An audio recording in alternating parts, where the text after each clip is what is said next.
Hello everyone, this is Himanshu Sharma. आज की video में हम बात करेंगे क्लास 11th के some important questions of chapter 1 some basic concept of chemistry only from the NCERT book.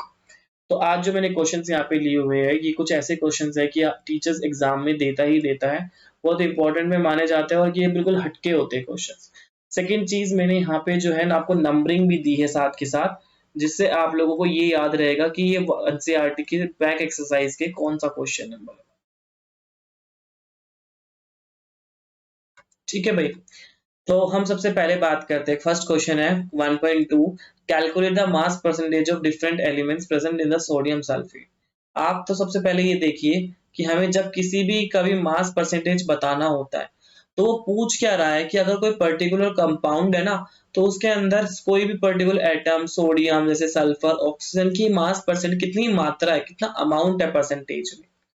तो जिसका भी आपको परसेंटेज निकालना है उसका आपको निकाल ऊपर रखना होगा मास of that element divided by में mass of total compound। I hope आपको समझ में आया होगा। into में 100, because we have to find out in a percentage, then we should multiply it by में 100। now we are going to find out the percentage of sodium, that means sodium. अच्छा, इससे पहले आपको अगर मोलर मास निकालना नहीं आता तो मैं ऊपर निकाल के बता रहा हूं। Molar mass of Na2SO4। मैं इतना एक्सपेक्ट तो कर ही रहा हूं कि आपको सोडियम, सल्फर और ऑक्सीजन के मोलर मासेस पता है। सोडियम का जो मोलर मास होता है वो हमारा होता है 23। We have to multiply it by 2 because we have a 2 sodium atom in this compound. then we have to add 16 for the sulfur and 4 multiplied by with 16 for the oxygen। sorry, it's not a 16, it's a 32। 16 is its atomic number। then जब हम इसका molar mass निकालेंगे we will get the 142 ग्राम पर मोल। अब मुझे sodium का mass percentage निकालना है, तो सोडियम का मास इधर लेंगे 23। अब सबसे पहले बोलते तो यही गलती कर दी आप लोगों ने। आप देखते हो सोडियम का निकालना है, सोडियम का मास रख देते हैं, नहीं, इस कंपाउंड में सोडियम का बताना है। तो सोडियम का मास कितना है यहाँ पे, इधर है 46 बिकॉज वी हैव 2 सोडियम है, and divided it by 142 into 100, we will get the percentage of a 32.39 percentage।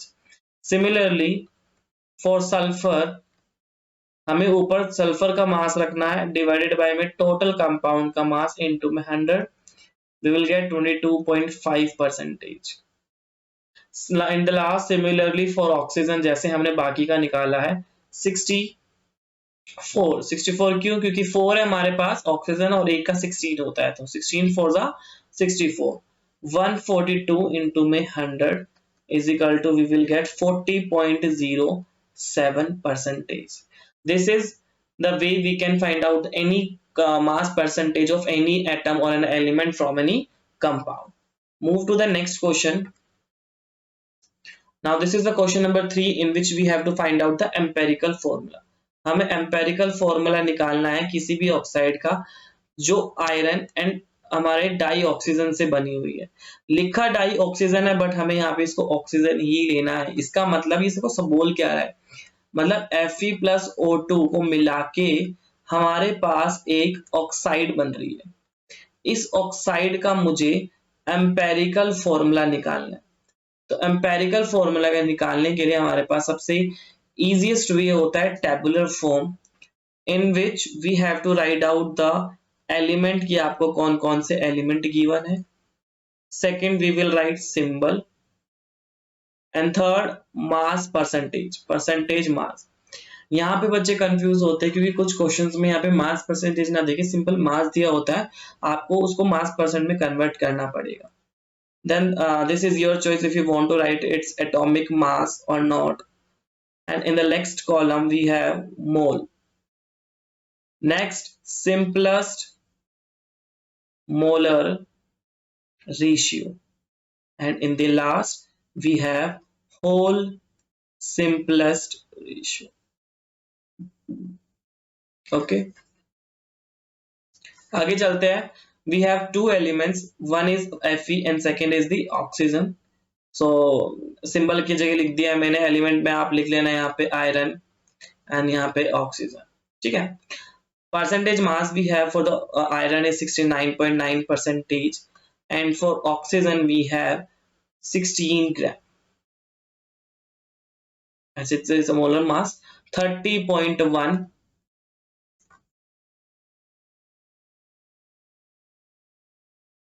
30.1 हमारे पास उसका गिवन मास है। इसके बाद हम चलते हैं एटॉमिक मास की जगह पे।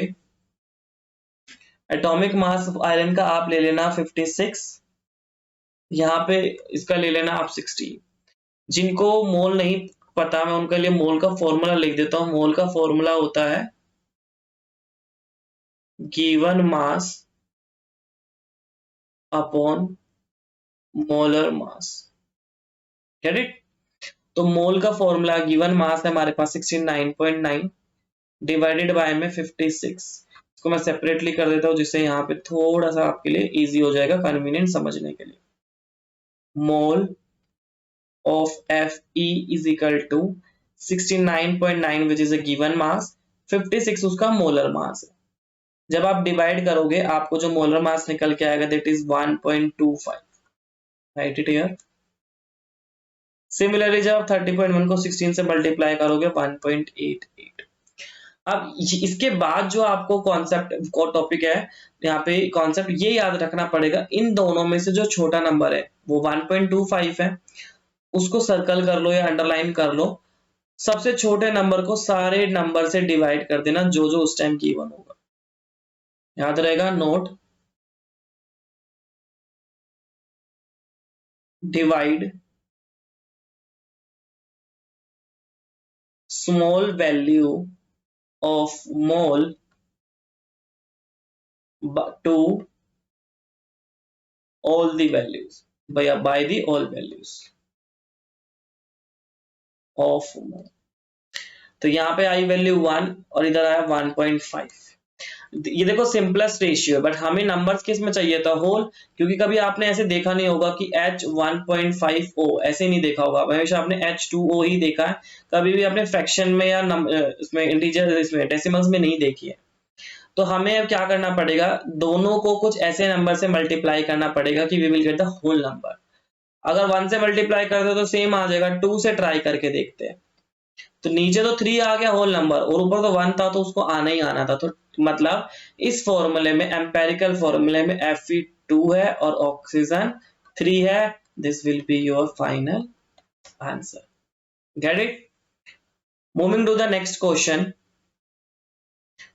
इस क्वेश्चन की बात करते हैं। Calculate the mass of sodium acetate of required to make 500 ml। बहुत इजी क्वेश्चन है, डायरेक्ट गिवन मास निकालना है।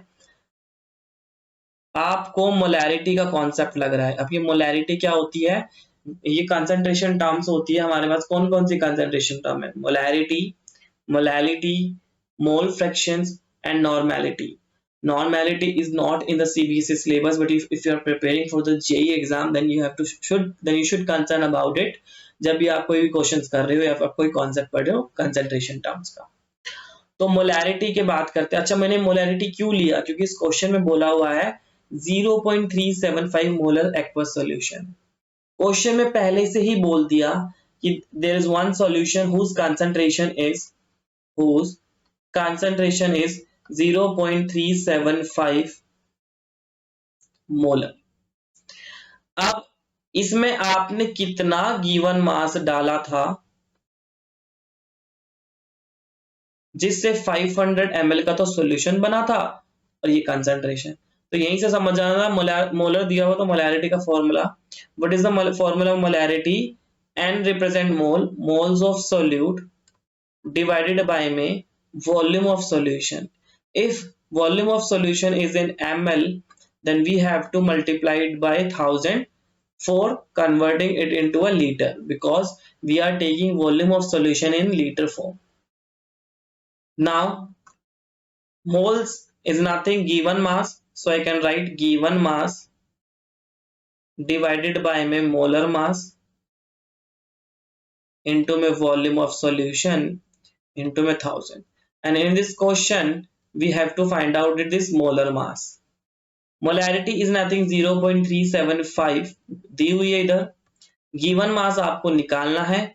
मोलर मास आप बहुत ही इजीली निकाल लोगे, आपको निकालना आता है। कार्बन का 12, हाइड्रोजन के लिए 3, फिर 12, ऑक्सीजन 2 है हमारे पास, तो हमारे पास 32 हो गया है 23। जब आप इसको सोल्व करोगे तो आपके पास मोलर मास निकल के आ जाएगा। ठीक है भाई। नाउ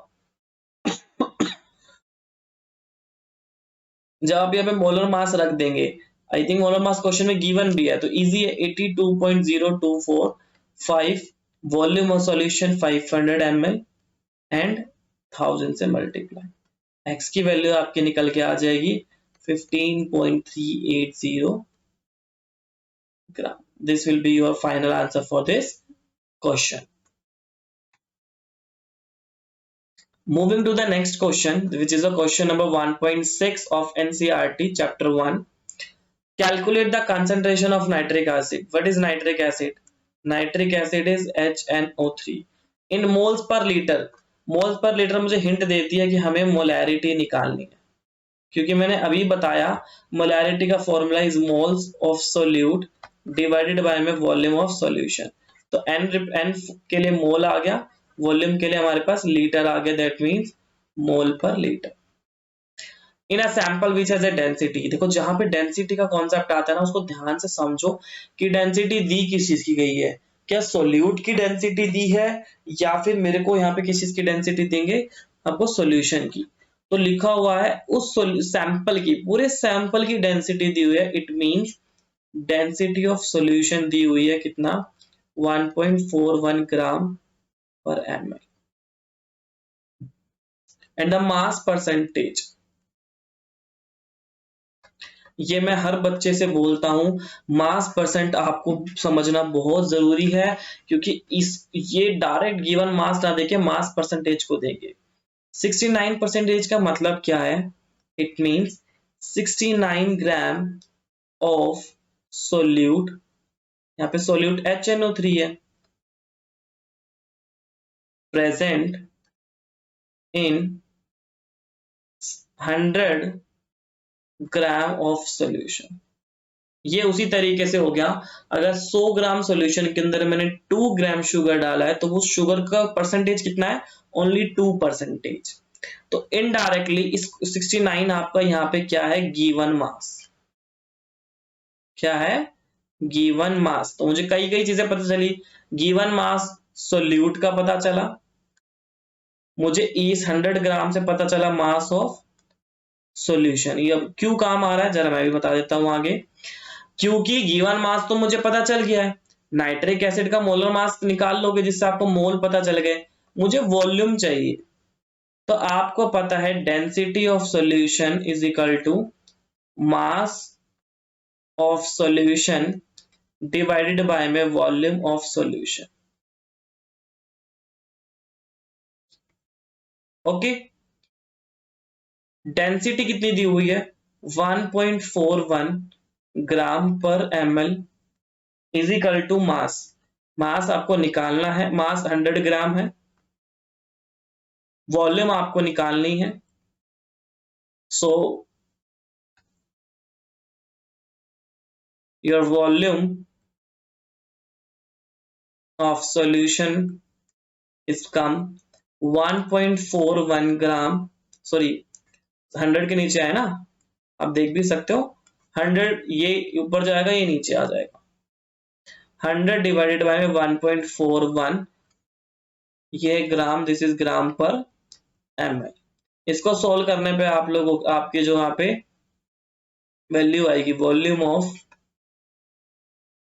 सॉल्यूशन, वो आई है 70.92 ml।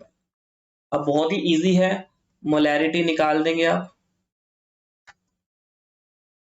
मोल्स बाय में वॉल्यूम इनटू में 1000। मोल्स का फॉर्मूला वही, given mass upon molar mass into में वॉल्यूम इनटू में 1000। गिवन मास कितना दिया हो गया, अभी हमने निकाला था 69, मोलर मास इज अराउंड 63.5, 63 आएगा, इनटू में वॉल्यूम हम बात करेंगे, वॉल्यूम हमारी निकल के आई 70.92 इनटू में 1000, वैल्यू पुट करने पे आपका आंसर आएगा 15.44 ml। This will be your final answer. मुझे जहां तक लगता है इस क्वेश्चन में क्या चीजें याद कर रखने की थी, पहली चीज कि आपको मास परसेंटेज पता होना चाहिए कैसे यूज किया है, सेकेंड मोल पर लीटर का मतलब है मोलैरिटी, एंड थर्ड जो मुझे लगता है वो डेंसिटी वाला टर्म है। अगर आपको ये तीनों चीज समझ में आ गई तो आपका खेल हो जाएगा इजी। नाउ नेक्स्ट क्वेश्चन की बात करते हैं। अच्छा, इस क्वेश्चन को पढ़ने से पहले मैं आपको एक कॉन्सेप्ट छोटा सा बता देता हूं, molarity equation. Let us suppose कि मैं आपको केमिस्ट्री लैब में लेके गया और वहां पे मैंने आपको एक बोतल दी NaOH की, जो कि मैंने सैंपल बनाया हुआ था 5 मोलर NaOH का। मैंने सब बच्चों को एक एक बीकर दिया। मैंने कहा you have to make one solution, आपको एक सॉल्यूशन बनाना है 100 ml का, और इसकी कंसंट्रेशन 0.1 मोलर आनी चाहिए। आप क्वेश्चन तो समझ गए कि क्या करना है, बट आपके दिमाग में क्वेश्चन अराइज होगा कि इसमें से कितनी वॉल्यूम में डालूं, कितने ml में डालूं कि मेरा 100 ml का सॉल्यूशन बन जाए। ठीक है, इसको सोल्व करने के लिए हमारे पास आती है molarity equation which is M1V1 is equal to M2V2। This will be your first case and this will be your second case। Molarity 1 is 5 molar, V1 we have to find out, second is your molarity जो हमें निकालनी है, बनानी है 0.1, और 100 ml का। Easy है, solve कर दोगे आप लोग। आई होप आपको समझ में आया मैं किस बारे में बात कर रहा हूँ। ये गया 10 से 10 2, मतलब we have to add 10 ml of the volume of this solution into second part solution। आप देखो जो मैं क्वेश्चन करा रहा हूं ना, वो क्वेश्चन भी इसी इक्वेशन पे बेस्ड है, बस थोड़ा सा एक्सटेंड कर दिया इस क्वेश्चन को। कैसे? अब आपको जो मैंने बोतल दी थी ना यहाँ पे, उस बोतल में मैंने डायरेक्टली दिया हुआ था कि इसकी डायरेक्टली यहाँ पे वैल्यू क्या है, मतलब मोलैरिटी क्या है। इसकी जगह आपको डेंसिटी दे दी है, यहाँ पे डेंसिटी सॉल्यूशन की दे दी है 0.793 किलोग्राम पर लीटर। कुछ कुछ चीजें आपको समझनी पड़ेगी यहाँ पे। क्या कि किलोग्राम पर लीटर की बात कर रहा है, इसका मतलब that means volume of solution is in 1 litre, that means 1000 ml। Done. बस सॉल्यूशन की मोलैरिटी पता चल जाए तो पता चल जाएगा कि मैं इसमें से कितनी वॉल्यूम डालूं कि मेरा सॉल्यूशन 2.5 लीटर एंड 0.25 मोलर का बन जाए। मुझे डेंसिटी की जगह पे मोलैरिटी चाहिए थी, नहीं दी, कोई बात नहीं, हम फाइंड आउट कर लेंगे। आपको सिर्फ एनी हाउ गिवन मास चाहिए, तो कैसे निकालेंगे आप? मोलर मास सबसे पहले निकाल लेंगे आप, मिथेनॉल का CH3OH 32 ग्राम पर मोल। डेंसिटी की बात करते हैं, डेंसिटी का क्या यूज है यहाँ पे? Density is equal to mass by में वॉल्यूम। अब यहाँ पे आपको मिथेनॉल की डेंसिटी दी हुई है, बहुत इजीली निकाल लोगे। Density we have 0.793 kilogram per litre is equal to mass upon में वॉल्यूम 1 लीटर। मैंने अभी आपको बताया, क्योंकि सॉल्यूशन अगर यहाँ पे पूरा सॉल्यूशन तो दिया भी नहीं है, क्योंकि सॉल्यूशन तो बनाना है। मान लो वॉल्यूम ऑफ मोलैरिटी उसकी मीथेनॉल की बात करते हैं, पूरा मीथेनॉल 1 लीटर, मास निकल के आएगा 0.793 किलोग्राम। मोलैरिटी का same formula, moles volume into 1000। Moles का formula given mass upon molar mass into में वॉल्यूम और 1000। हालांकि यहाँ पे 1000 की जरूरत नहीं पड़ेगी, क्यों? क्योंकि वॉल्यूम हमारी लीटर में है। गिवन मास अभी निकाला आपने 0.793 किलोग्राम, और वो 32 था, पीछे मैंने उसको केजी में कन्वर्ट कर लिया, 0.32 इनटू में यहाँ पे 1 लीटर, तो आपका आंसर आया 24.78 मोल। तो इनडायरेक्टली जो हमें सॉल्यूशन की जो डेंसिटी, ये मिथेनॉल की डेंसिटी दी हुई थी, उसकी कंसंट्रेशन है 24.78 मोलर। फर्स्ट केस, मुझे इसमें से कितनी वॉल्यूम डालनी है जिससे मेरा सॉल्यूशन की वॉल्यूम कितनी निकल के आएगी, यहाँ पे 2.5 लीटर का बनाना और मोलैरिटी निकल के आएगी 0.25। m1 v1 is equal to m2 v2। m1 we have 24.78, we have to find out the volume, molarity is 0.25 into 2.5, volume v1 निकल के आएगी 25.22 m। आई होप आपको ये कॉन्सेप्ट समझ में आया। बस आपको यहाँ पे पीछे ये डेंसिटी वाला खेल समझना है। डेंसिटी का खेल मैं इससे पहले वाले क्वेश्चन में भी समझा चुका हूं, तो बस उस चीज को आपको ध्यान रखना है। नेक्स्ट क्वेश्चन को स्टार्ट करने से पहले आपको छोटा सा कॉन्सेप्ट लिमिटिंग रिएजेंट का पता होना चाहिए कि लिमिटिंग रिएजेंट होता क्या है क्या। तो लिमिटिंग रिएजेंट को स्टार्ट करने से पहले आप समझ लो, मैं आपको एक एग्जांपल देता हूं कि आप लोग को मम्मा ने सिखाया चाय बनाना, ठीक है। चाय कैसे बनाते हैं, मान लो 1 टेबल स्पून टी चाहिए आपको, 1 स्पून शुगर आपको चाहिए और आपके लिए 1 कप चाय बन जाएगी। तो ये आपको स्टैंडर्ड पता होना चाहिए। क्या बोला मैंने, 1 table spoon T plus 1 spoon sugar 1 cup T बनाएगी। देखो अपना दिमाग मत लगाना है, मैथ्स है आपको। अब मैंने बोला आपको गेस्ट आ गए हैं, आपको बोला जाओ 3 कप चाय बना के लेके आओ, लेकिन आपने घर जाके देखा आपके किचन में तो सिर्फ 2 टेबल स्पून टी है, तो 3 कप चाय तो बनना मुश्किल है। आप कहोगे नहीं, एक चम्मच में बन जाएगी। इतना दिमाग नहीं लगाना, आपको मैथमेटिक्स यहाँ पे लगाना है, सिंपल सा जो भी आपको कॉन्सेप्ट समझा रहे हैं। नहीं बन सकती है, स्टैंडर्ड है भाई, मना कर दिया, चाय नहीं बनने को मना कर दिया भाई, मैं नहीं बन सकती, 3 चम्मच यहाँ पे चाहिए। अब मैं आपसे दूसरा क्वेश्चन पूछता हूँ कि बताओ भाई कितने कप चाय बन सकती है, तो ओनली 2 कप बन सकती है। तो कुछ चीजें आपको क्या समझ में आई इसमें, फर्स्ट ऑफ ऑल आपको स्टैंडर्ड पता होना चाहिए। Second, limiting reagent decide the amount of product. इस क्वेश्चन को अब आप करके देखना, अब मैं समझाता हूं। नहीं समझ में आया तो वीडियो को दोबारा से देखना, इसी एग्जांपल को, नेक्स्ट टाइम समझ में आ जाएगा, इसी पर्टिकुलर लिमिटिंग रिएजेंट को। तो इस क्वेश्चन को मैं हमेशा इंपॉर्टेंट बोलता हूं, ये लिमिटिंग रिएजेंट पे है। नेक्स्ट, अब हमारे पास यहाँ एक इक्वेशन है, N2 प्लस 3H2, ये बैलेंस नहीं है भाई, यहाँ पे गिव्स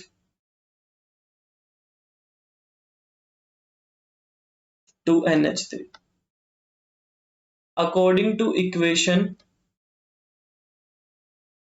नाइट्रोजन का यहाँ पे मोलर मास कितना होगा, यहाँ पे 28 ग्राम, हाइड्रोजन का 6 ग्राम, और 2 इंटू में 17, दैट मीन्स 34। ये स्टैंडर्ड कहता है, ये इक्वेशन कहती है कि भाई मुझे 28 ग्राम नाइट्रोजन के लिए 6 ग्राम हाइड्रोजन तो चाहिए ही चाहिए, और जब आप इन दोनों को रिएक्ट करोगे तो अमोनिया का अमाउंट 34 ग्राम आएगी। गिवन क्या है हमें क्वेश्चन में, गिवन में हमें क्वेश्चन है 2000 ग्राम of nitrogen and 1000 gram of hydrogen. तो इस क्वेश्चन को कैसे ले लो कि 28 gram nitrogen required 6 gram of hydrogen, या उल्टा लिख दो 6 gram of hydrogen requires 28 gram of nitrogen, किसी से भी आंसर आ जाएगा। तो I am writing, so 28 gram of N2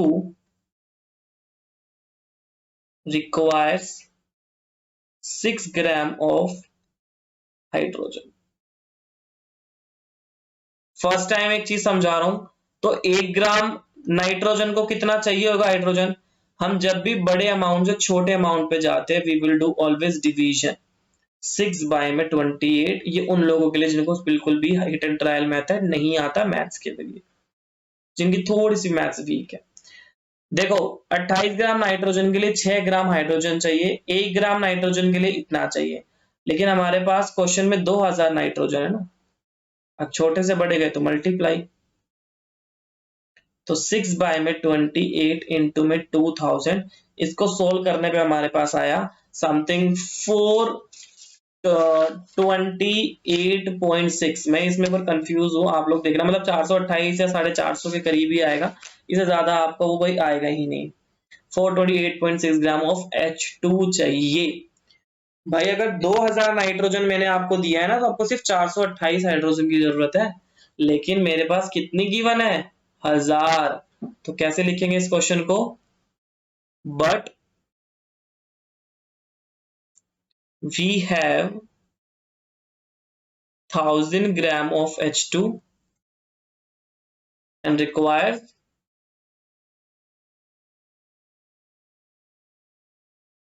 only for 28.6, that means N2 is the limiting reagent।